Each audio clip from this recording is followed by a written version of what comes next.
Rasmda ko'rsatilgan narsani ingliz tilidagi nomi nima? O'zbekchasini ayting. Xo'p, o'zbekchasi. Bolg'a. Ingliz tilida. Bilmadim. Bu kattaroq bo'lgani uchun sledgehammer bo'ladi. Slash. Keyingisi.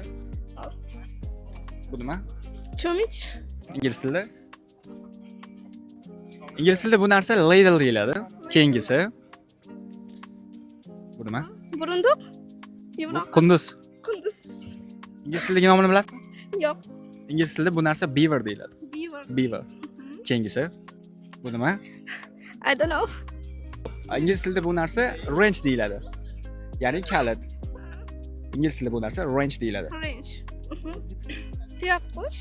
Ostirish deyiladi. To'ppa-to'g'ri javob berdingiz, qoyilman. 5 ta savoldan bittasiga javob berdingiz va 15 ming yutib oldingiz. Tabriklayman va agar ingliz tilini o'rganayotganligi fikrlaringiz bo'lsa, bemalol. O'zi ingliz tilini yaxshi ko'raman, qiziqardim. Buni ko'rib yanada qiziqishim ortdi. Bilmagan narsalarim ko'p ekan. Rahmat kattakon. Omad sizlarga. Ingliz tilini o'rganishda davom etinglar. Englishga obuna bo'lishni unutmanglar.